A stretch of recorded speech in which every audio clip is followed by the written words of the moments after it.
Mirë se erdhët të dashur binjak në Letra të Rrethej. Jam Diana dhe do bëj leximin e juaj të radhës. Pyetja ime ishte dhe kësaj radhe, çfarë po vjen në jetën tënde, apo në këtë rast binjakët, në këto ditë të ardhshme apo në javën që po vjen. Letra e parë është Magjistari, të dashur binjak.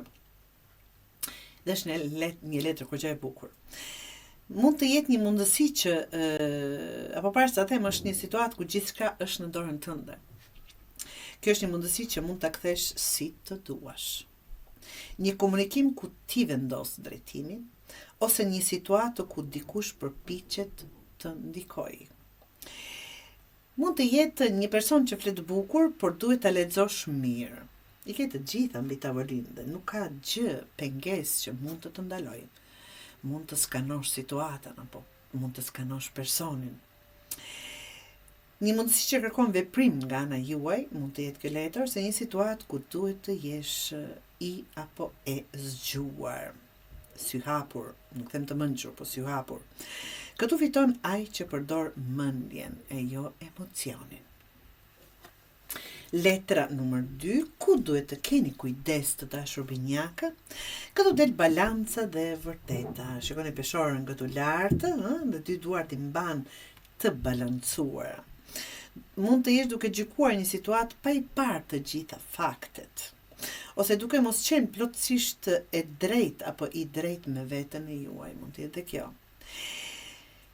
Çfarë pasqyron tjetër kjo letër? Thotë, për shembull, konkret që mund të jap mban një situatë që e di që nuk është e drejtë, ose për drejtësi nga dikush, pret drejtësi nga dikush, por nuk vendos kufi, sikur e pret tjetrin apo situatën, ose shtyn një vendim që duhet marrë.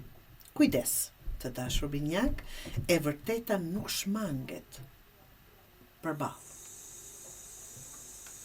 Letra e tretë, mundësia që po i vjen është strength. Këtu vjen fuqia juaj e mbrëmshme. Është përfundi e Magjistari që të vërtet i keni të gjitha në dorë. Mund të jetë një situatë që kërkon durim për ju, një sfidë që po ju teston, ose një moment ku duhet të mbash veten nën kontroll. Të dashur binjak, mund të jetë që po përballesh me dikë pa reaguar me impuls, mban qëndrimin tënd pa u lëkundur, ose kalon në situatë pa u thyer. Kjo është fitore e qetë, pa zhurmë. Letra numër 4, që është çfarë duhet të bëni konkretisht, është duhet të lësh pas një situatë, tregon letra, që nuk të mbush më, nuk të jep atë, mos qëndro aty ku nuk ka më kuptim, dhe të zgjedhësh veten, këtu po zgjedh veten.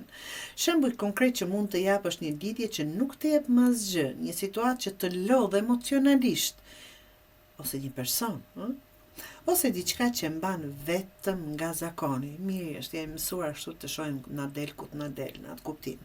Largimi është rritje, të dashur binjak, jo humbje.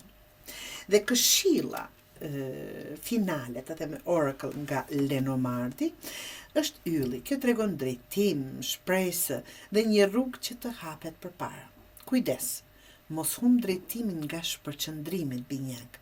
Mos dyshon në atë që ndjen si të saktë dhe ndiq atë që të jep qartësi. Pra, këtë javë apo këtë ditë janë për të marrë kontrollin dhe për të zgjedhur qartë, nga që kemi këtu i ke të gjitha mundësitë për të bërë ashtu siç do. Çfarë mund të ndikosh, çfarë duhet të përballesh dhe çfarë duhet të lësh pas. Që të treja, mos rri në vend, drejtimi, mundësia, alternativat janë para teje, të dashur binjak. Mjafton të vendosësh.